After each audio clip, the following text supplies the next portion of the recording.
Okay, நாம் ஆவிக்குரிய பலவீனங்களை பற்றி நாம் தியானித்து வந்தோம். ஒன்றுக்கு பதிலாக இன்னொன்று என்பதை நாம் ஓரளவுக்கு கணிசமான அளவுக்கு நாம் தியானித்து நிறைவுபடுத்தி இருக்கிறோம். ஆவிக்குரிய பலவீனத்தினை காரணம் தேவனுடைய எச்சரிக்கையை நாம் மீறி நடப்பதாலே என்று 1 ராஜாக்கள் 11:9-10 நாம் வாசித்தோம். சத்தியத்தை கடினமாக எண்ணுகிறதுனால யோவான் 6:60 பிரகாரமாக நாம் ஆவிக்குரிய பலவீனர்களாய் மாறுகிறோம். உண்மையாகவே அதை பற்றிய எவ்வளோ பரிச்சயமான விஷயங்கள் தெரிஞ்சாலும்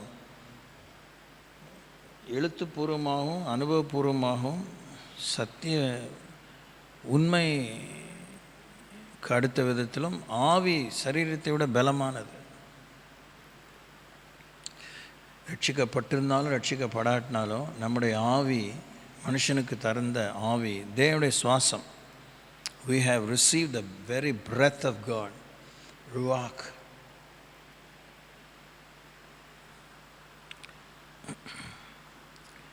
இப்போ அதனுடைய ஆழம் அகலம் நீளம் உயரம் இப்படின்னு ஏதோ பீராயிரத்துக்கு செல்றதை விட நாம் தேவனுடைய ஆவியை பெற்றிருக்கிறோம். தேவனுடைய ஆவியை ஜீவனாக பெற்றிருக்கிறோம். நம்முடைய ஆவி நமக்குள்ளாக தேவன் தந்த ஜீவனாக இருக்கிற, அதனால் இயங்குகிறோம். நாம் இயங்க வேண்டும், அதனால் தேவனுடைய ஆவியான நம்ம இயக்குகிறார். பாரபட்சமின்றி 800+ crores of people.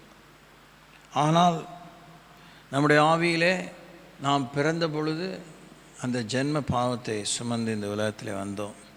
நம்முடைய ஆவி உயிர்ப்பிக்கப்படவில்லை, செத்திருந்தது. அந்த ஆவிக்குள்ளாக தான், தேவனுடைய ஜீவனுக்குள்ளாக தான் நம்முடைய சாயல் இருக்கிறது, தேவனுடைய வடிவு இருக்கிற, நம்முடைய திட்டம் இருக்கிறது. நாம் பயணிக்க உம்முடைய கிருபை, என்னுடைய ஜீவனை பார்க்க உம்முடைய கிருபை நல்லதுன்னு சங்கீதத்தில் வாசிக்கிறது போல, கிருபையினாலே விசுவாசத்தை கொண்டு ரட்சிக்கப்படும்படியாக நாம் ஜீவனோடு இயங்கி தேவனோடு நடந்து நாம் பிரயோஜனமுள்ளவர்களாக நிறைவு பெறுவதற்கு தேவன் கலவரமின்றி, குழப்பமின்றி, தடுமாற்றமின்றி, மாற்று யோசனையின்றி, இது கதைக்கு ஆகாது, இது வேலைக்கு ஆகாது அப்படிலாம் ஆண்டவர் எதையுமே யோசிக்கிறதுக்கு அவர்கிட்ட ஒன்றும் இல்லை. அது மாதிரி சொல்லியும் செய்யாமல் போகிறதுக்கும், பின்னே யோசித்து அவசரப்பட்டு முன்னே அவசரமாக ஏதோ சொல்லிவிட்டு பின்னே யோசித்து அதை திருத்திக்கிறதுக்கும் அப்படிப்பட்ட பலவீனம் உள்ளவர் அல்ல. கொரிந்தியர் புத்தகத்தில் வாசிக்கும்போது தேவன் நம்மிடத்தில் பலவீனமானவராய் அல்ல, பலமுள்ளவராய் இருக்கிறார்னு சொல்லப்பட்டிருக்கு.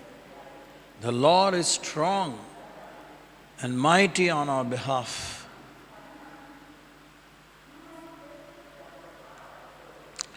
காலங்காலமாக கடவுள் நமக்கு இடைஞ்சல்ங்கிறத ஏதாவது ஒரு கோணத்தில், இப்போ அசோக சக்கரம்னு ஒன்று பார்க்குறீங்க நேஷ்னல் ஃப்ளாகில், அது 24 கோடு இருக்குதுன்னு நினைக்கிறேன். Maybe I am wrong, maybe I am right. ஒரு வட்டத்துக்குள்ளே 24 ஸ்ட்ரோக்ஸ் போட்டால் அது எவ்வளோ க்ரௌடடாக இருக்குது. இன்னும் கூட க்ரௌடடாக போட்டுக்கலாமா இருக்கும். இந்த ஸ்பைரோகிராஃப்னு ஒரு சின்ன ஒரு காம்பஸில் இருக்கிற மாதிரி ஒரு காரியத்தை நீங்கள் பார்த்துருக்கலாம். அந்த ஸ்பைரோகிராஃப் இத்தினோண்டு தான் பட்டனை விட இந்த இந்த ரிஸ்வாட்சுடைய இந்த கீ இருக்குது பார்த்தீங்களா, அவ்வளோண்ட ஓட்டை, அதோட சின்ன ஓட்டை இருக்கும். அதிலலாம் அதை யூஸ் பண்ணலாம். ஒரு எம்டி பேப்பரில் எந்த ஒரு கோட்டையும் இன்னொரு கோடு கிராஸ் ஒன்றின் மேல் ஒன்று தொட்டு போனாலும் ஸ்பைரோகிராஃப் போட்டு முடித்த உடனே நல்ல வெளிச்சத்தில் பார்த்திங்கன்னா எந்த கோடும் ஒன்றோட ஒன்று ஓவர்லேப் ஆகி இந்த ஈஸி போயிடும் பார்த்திங்களா. சில நேரத்தை எழுதும்போது திருப்பி ரீரைட் பண்ணுவோமே, அது மாதிரி இருக்கவே இருக்காது. அது ஒரு ஆச்சரியந்தான். That's a Marvel. அந்த அளவுக்கு ஒரு மனுஷனே ஒரு சின்ன இன்ஸ்ட்ருமெண்ட்டை கண்டுபிடிப்பானா, கடவுளுடைய யோசனைகள், கடவுளுடைய வழிகள், கடவுளுடைய திட்டங்கள், கடவுளுடைய ஆளுமைகள், governance is very sharp, very precise. அப்போது ஆண்டவரை அறியாதவர்கள் அவர் நமக்கு இடைஞ்சல் நினைக்கிறாங்க. இல்லை, நம்முடைய வாழ்க்கையில் அவர் எவ்வளோ குறுக்கிட்டாலும் he takes us through a very unique path. ஆச்சரியமானவர் தான், ஆச்சரியமானவர் தான். நமக்கு ஆச்சரியங்கிறதனுடைய அடர்த்தி தெரியல. We don't know the intensity and the density of a wonder. ஆலோசனையிலே ஆச்சரியமானவர், செயலிலே மகத்துவம் உள்ளவர். Is magnificent. அவ்வளோதான் சொல்லாங்கிறாதிலே அவருக்கு வார்த்தை.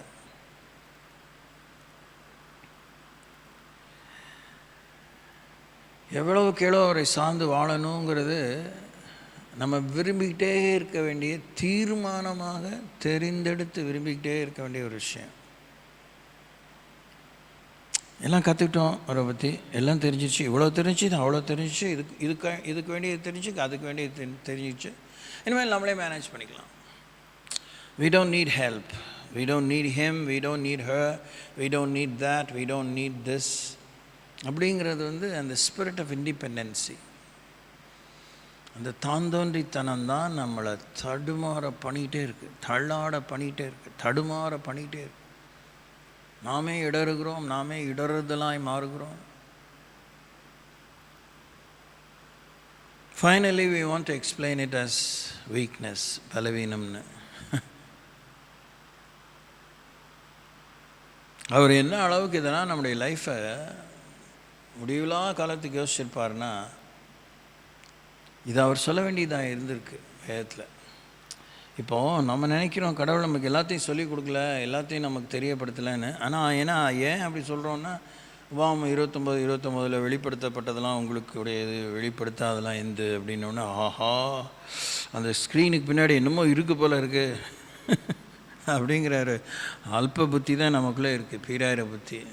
ஸ்க்ரீனில் 1008 டீட்டெயில் இருக்கும். we are not interested about that.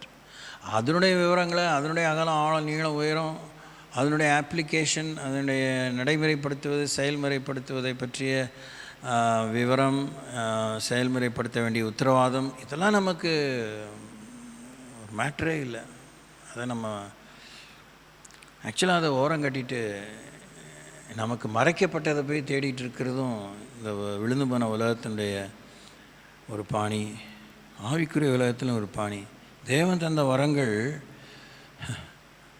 அதுக்குள்ளே எல்லாம் இருக்குது. அதுக்குள்ளேயே அவருடைய நிர்வாக உலகம் இருக்குது, அவருடைய நிர்வாக தர்பார் இருக்குது. Cabinet, the cabinet of God, the parliament of God, எல்லாம். Is politics, is governance, is provision, providences, everything is there in his gifts. Now we want to say that we are weak. இல்லை, சப்பாக்கட்டு தான் அது, சப்பாக்கட்டு தான்.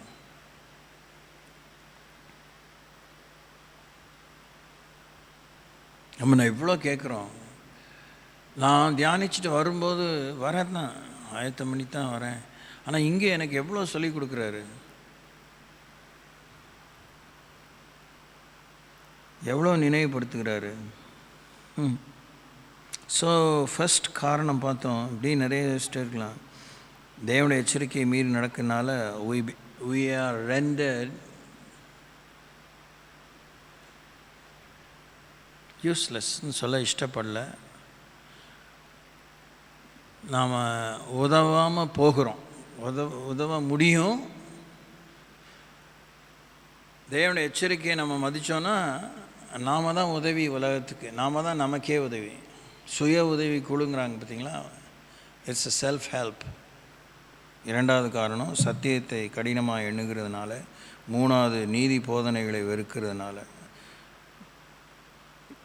நீதிமொழி 5:12 வாஸ்தவம், 10:17 வாஸ்தவம் நினைக்கிறேன். கண்டனைகளை உதாசீனப்படுத்தினால். நீதிமொழிகள் 10:17. The book of Proverbs chapter 10 verse 17.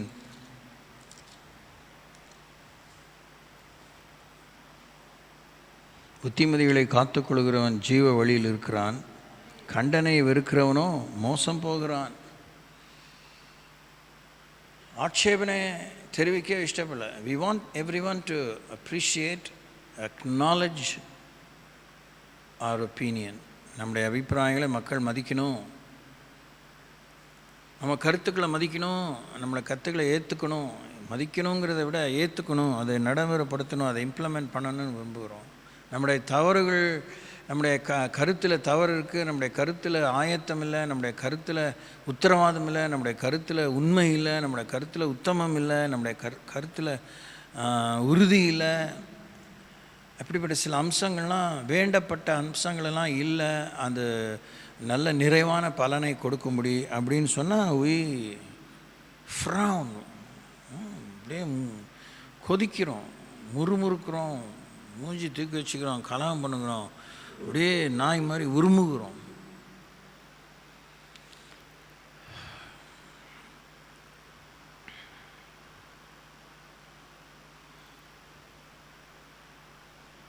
கடவுள் இந்த கடவுளை பற்றி நீங்கள் நம்ம சாதாரண ஒரு பெரிய உச்சகட்டமான நிர்வாகின்னு எடுத்துக்கிட்டால் கூட, அவர் தான் ஏன் அவருக்கு உச்சகட்டமான நிர்வாக பொறுப்பை கொடுத்துருக்கோம்? அந்த பொறுப்பில் அவரே இருக்கிறார், யாரும் கொடுத்துல அவரே இருக்கிறாரு. அவர் தான் ஒரு இயங்க வேண்டிய எந்திரங்களையும், இயங்க வேண்டிய மனிதனையும், உலகத்தையும், அண்ட சராசரங்களையும் இயக்குகிறார். அதில் ஏற்படுகிற பழுதுகளை, பிசகுகளை அவர் தான் சரி செய்கிறதுக்கு அவர்கிட்ட அறிவு இருக்குது, திறன் இருக்குது, சக்தி இருக்குது, புத்தி இருக்குது. புத்தின்னொன்னே வி ஹேட் புத்திமதி. புத்தியை விரும்புகிறோம், புத்தி மதியை விரும்பலை. அதுக்குள்ளே இது என்னோடய அபிப்பிராயம்தான். we want to have pieces of information, but we don't have instructions or advice. நல்லா யோசிக்கணும். நீங்கள் அறிவு குறிப்புகளை, செய்தி குறிப்புகளை விரும்புகிறோம். ரொம்ப சாதாரண ரொம்ப ஒன்றும் கேர்லெஸ்ஸான ஒரு லெவல்லேருந்து, அடிமட்ட அளவிலிருந்து உச்சகட்டமான அளவு வரைக்கும், லெவல் வரைக்கும் we want to know everything. அது இல்லாமல் அடுத்தவங்கள பற்றி நம்ம தெரிஞ்சுக்கிறதுக்கு தான் நம்ம வாழ்கிறோமே வெளியே, நம்மளை பற்றி நம்ம தெரிஞ்சுக்க இஷ்டப்படுறதில்லை. அதுதான் என்னுடைய அபிப்பிராயம். That's my opinion.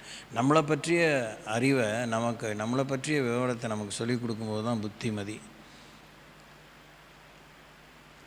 அதை எனக்கு தெரியும், நீ எனக்கு ஒன்று சொல்ல வேணாம், என்னை பற்றி எனக்கு தெரியும், புரியுதா உங்களுக்கு?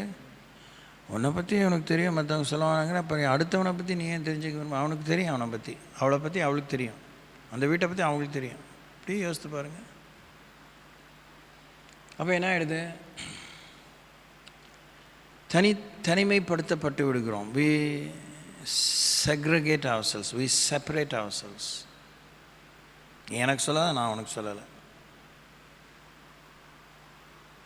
பிரிவினை விடுகிறது. நம்மளை பற்றி ஆண்டவர் சொல்லும்போது என்ன சொல்லுவார்? உச்சந்தலையில் உள்ளங்கால் மட்டும் இருக்கிறத சொல்லுவார். சரீரம், with the body, within the body there is a soul, and inside or adjacent to the soul there is a spirit. ஆவி, ஆத்மா, சரீரமாக இருக்கிறோம்.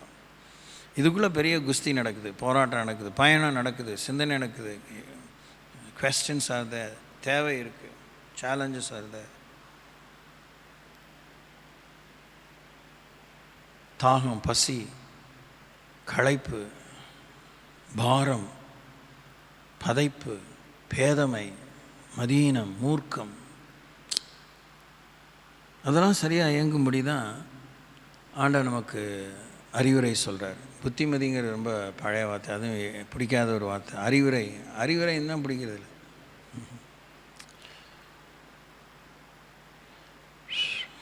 புத்திமதிகளை காத்து கொள்கிறவன் ஜீவ வழியில் இருக்கிறான், கண்டனை வெறுக்கிறவனோ மோசம் போகிறான். ஏதோ ஒரு ஐசோலேட்டடாக ஒரு இவெண்ட், ஒரு இன்சிடெண்ட்டுக்காக யாரோ புத்தி சொல்கிறாங்க. ஒரு நோய் கடுத்த விஷயத்தில், ஒரு உணவு கடுத்த விஷயத்தில், ஒரு உடை கடுத்த விஷயத்தில், ஒரு பயணத்துக்கு அடுத்த விஷயத்தில் அப்படின்னு நம்ம நினைக்கிறோம். அதோடு முடிஞ்சிது சார். ஏன்னா எப்போ பார்த்தாலும் எனக்கு புத்தி சொல்லிட்டே இருக்கீங்க, அது இருக்கா நமக்கு? நீங்கள் யாருமே ஒரு மனுஷனாக அவங்களுக்கு சொல்ல வேணாம். நீங்கள் பைபிளை ரெகுலராக படிக்கும்போது அது புத்தி சொல்லிகிட்டே தான் இருக்குது. அதனால தான் உங்களுக்கு நமக்கு ரெகுலராக பைபிள் படிக்க பிடிக்கல. சோத்திரம். The more you read the word, the more it instructs you, it corrects you. எல்லாம் சாட்டிஸ்ஃபைடாக இருக்கும். இதோடு முடித்திக்கோ. வேதத்துக்கே நம்ம ஒரு ஃபுல் ஸ்டாப் வைக்கிறோம். இது இம்மட்டுவா, இதுக்கு மிஞ்சி வராது, இது இவ்வளோ சொல்லு, இதுக்கு மேலே சொல்லாத, நம்ம we keep a distance. Okay, keep on thinking. Your think tank தான். எபிரேயர்கள் 10ஆம் அதிகாரம் 25ஆம் வசனம். எதனால் நாம் ஆவிக்குரிய பலவீனப்படுகிறோம்? we are a social being. நாம் கிறிஸ்துவின் சரீரத்தில் ஒரு அங்கம், நாம் கிறிஸ்துவின் சரீரத்தில் ஒரு அவயவம். எபிரேயர் 10:25 சபை கூடி வருதலை நாம் விட்டு விடுகிறோம், அதனாலே நம்ம பலவீனப்படுகிறோம். சபை கூடி வருதலை சிலர் விட்டு விடுகிறது போல நாமும் விட்டு விடாமல் ஒருவருக்கொருவர் புத்தி சொல்லி கொள்ளக்கடவோம். நாளானது சமீபித்து வருகிறது, எவ்வளவாய் பார்க்கிறீர்களோ அவ்வளவாய் புத்தி சொல்ல வேண்டும்.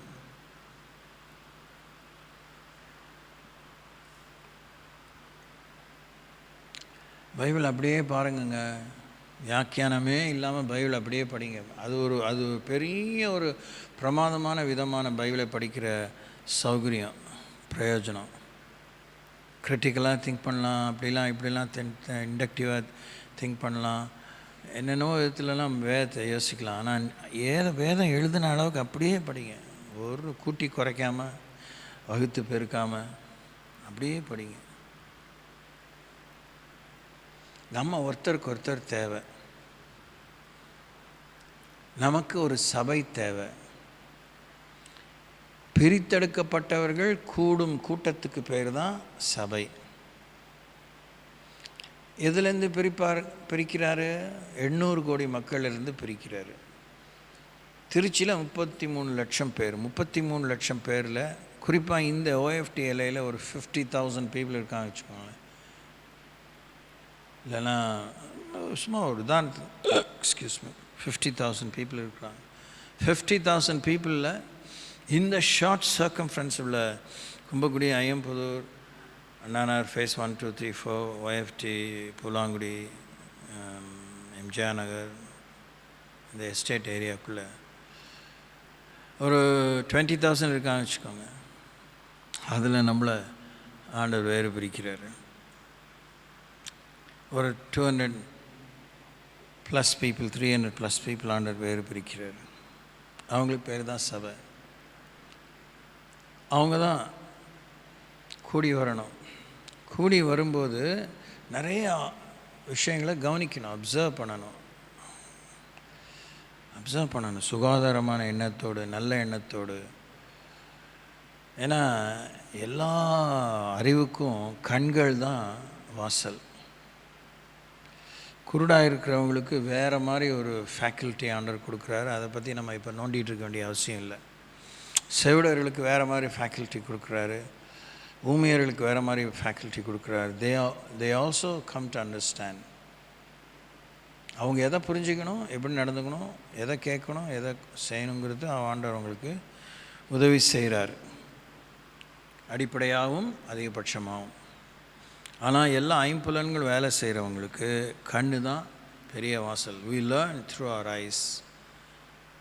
eyes constantly inform us. காண்பிக்கிறது, it shows us, it is doing a marvelous job.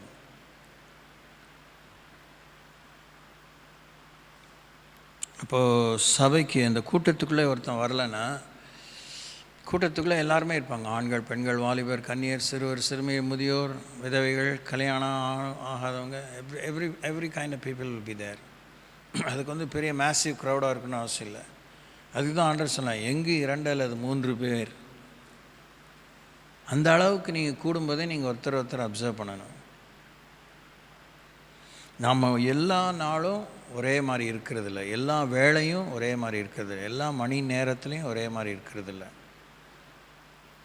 அந்த ஒரு 24 மணி நேரத்துக்குள்ளே 4 பகுதியை பிரித்தாலும் 3 மணி நேரம், 6 மணி நேரத்துக்குள்ளே 3 மணி நேரத்துக்குள்ளே அப்படி பிரித்தாலும் என்னென்னமோ மாற்றங்கள் வருது, என்னென்னமோ சவால் வருது, செய்தி வருது, bodily changes happen.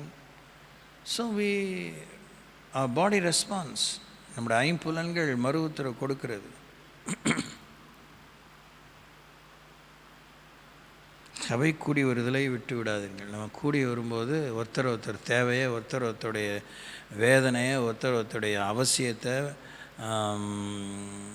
நாம் பார்க்குறோம்.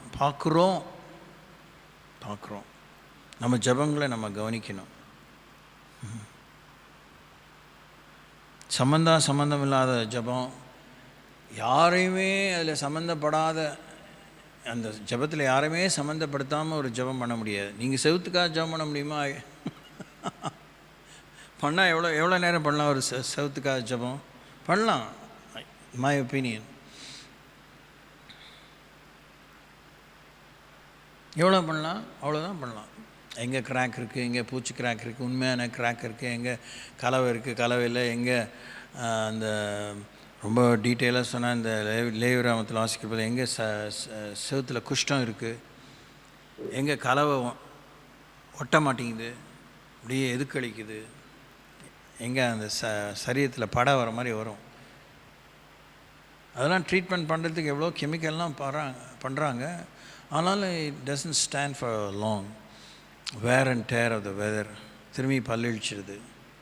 புரியுதா உங்களுக்கு? So in our prayer, in our conversation, in our desires, in our interactions, அதுக்கு தான் சபை கூடி வருதல். அதில் தான் சாமி சொல்கிறாரு பிலிப்பியர் நிருபத்தில் என்ன சொல்கிறாரு?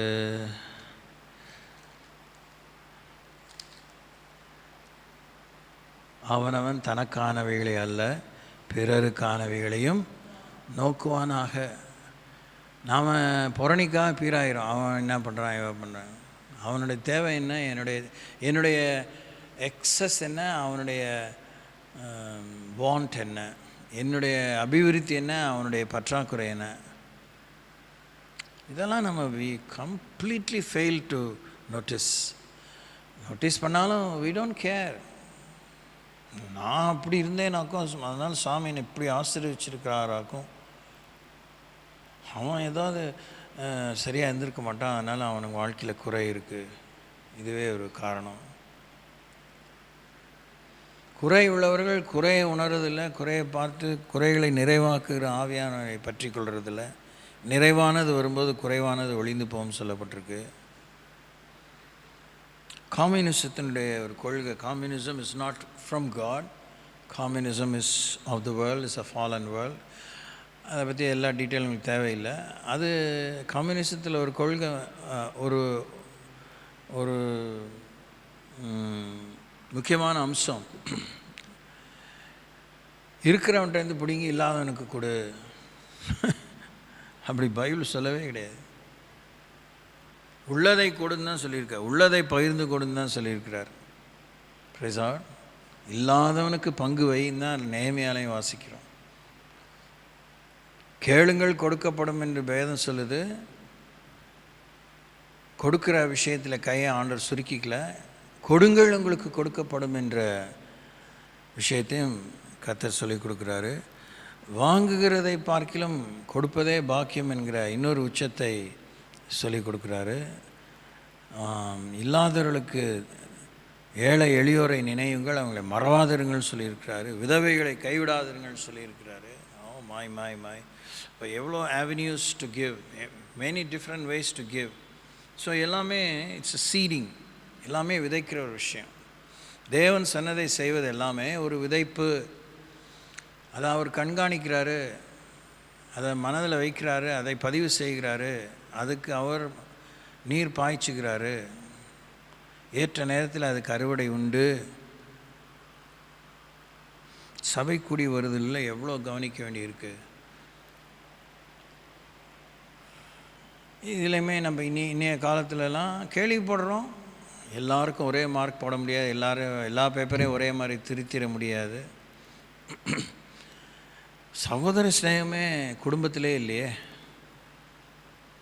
அண்ணன் தம்பி, அக்கா தங்க, கசின்ஸ், அத்தை மாமா பிள்ளைங்க, பெரியம்மா பெரியப்பா பிள்ளைங்க, சித்தி பிள்ளைங்க, so on and so forth. We feel so estranged. No commitment, no gluing, இல்லை? We keep distance.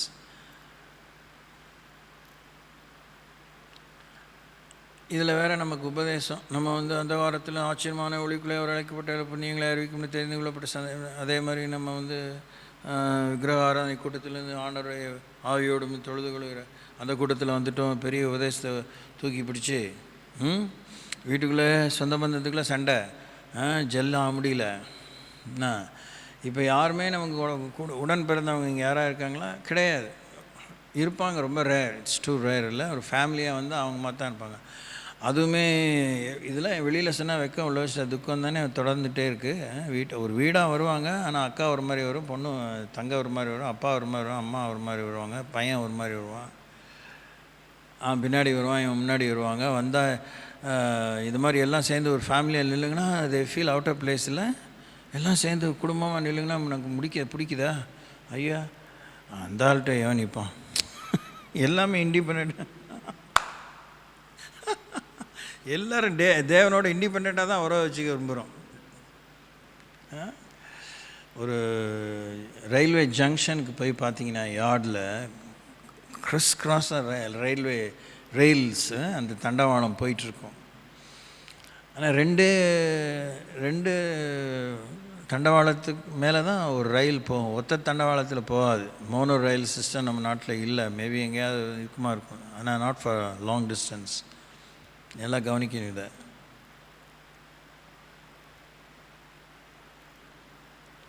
இதெல்லாம் போய் நீங்கள் அப்சர்வ் பண்ணணும். நான் தனியாக ஆண்டரோடு கூட உறவு வச்சுக்கிறேன் அப்படின்னு நிறைய பேர் வரும். அதனால் யூனிட்டியே இல்லை, ஒற்றுமையே இல்லை, ஐக்கியமே இல்லை. அதனால தான் குடும்ப ஜெபம் இல்லை. அவரோடு சேர்ந்து என்னால் ஜெபிக்க முடியாது, என் ஆவி ஒத்து போகாது. என்னத்தான் பேசுகிறோம் நம்ம, இல்லை? அவளோட என் ஆவி ஒத்து போகாது. என்னுடைய ஜெப நேரம் வேறு, அவங்க ஜெப நேரம் வேறுங்கிறது ஓகே. ஆனால் எப்பயுமே அப்படி இருக்கலாமா? குடும்ப ஜெபம்னு வரும்போது எல்லாருடைய ஜெப நேரம் ஒரே ஜெப நேரமாக தான் இருக்கணும். Praise Lord. அது private prayer, personal prayer time எப்போ வேணால் வச்சுக்கோங்க, 24/7 வச்சுக்கோங்க. ஆனால் அந்த 24/7 ஒரு 15 minutes, half hour it's family prayer time அப்படின்னு நீங்கள் வரணும். இப்போ புரியுதுங்களா? எதனால் ஆவிக்குரிய பலவீனம் வருது? ஒற்றுமை. ஒன்றுபட்டால் உண்டு வாழ்வு, ஒற்றுமை நீங்கள் அனைவருக்கும் தாழ்வு. ஸோ அதை பற்றி என்னத்தை இன்னும் சொல்லிகிட்டே இருக்கலாம். குடும்பமாக இருந்தும் பலவான்களாக இல்லையே. ஒரு குடும்பமாக நீங்கள் ஜெபம் பண்ணாலே உங்கள் குடும்பமே எவ்வளோ தழைக்கலாம்ல. உங்கள் குடும்பமே ஒரு நல்ல பராக்கிரமசாலியான ஒரு குடும்பமாக மாறலாம்ல. நீங்கள் ஒரு தலைமைத்துவத்தை எடுத்துக்கலாம்ல. You can be a leading family.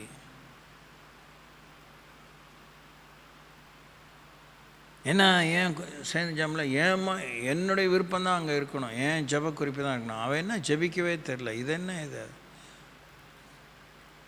We learn through our mistakes. ஆனால் கடவுள்கிட்ட பேசாமல் இருக்கக்கூடாது. பிள்ளைங்க எடுத்தவொடனே ஒரே நடையில் நம்ம கூட பேசலாம், வாயை மூட உனக்கு பேசவே தெரில அப்படின்னா அந்த பிள்ளை ஊமையாயிரும்.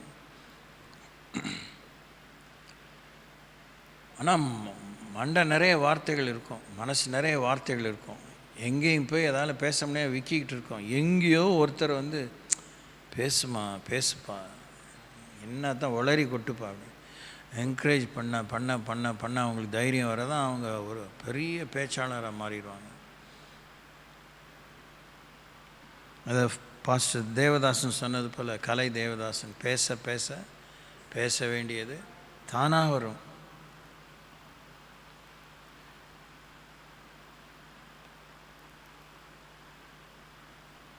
இன்னும் நம்ம அதில் கவனம் செலுத்தல. எவ்வளோ ஒரு ரொம்ப catchy statement, very simplest statement. பேசணும். பேச பேச தான் பேச வேண்டியது தானாக வரும்.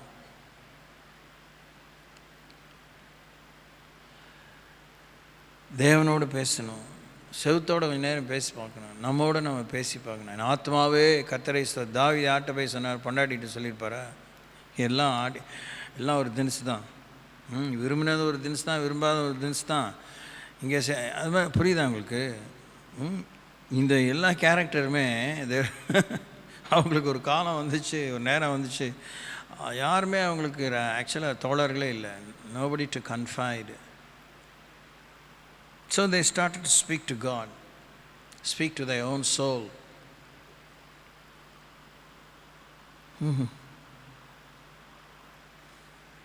Okay.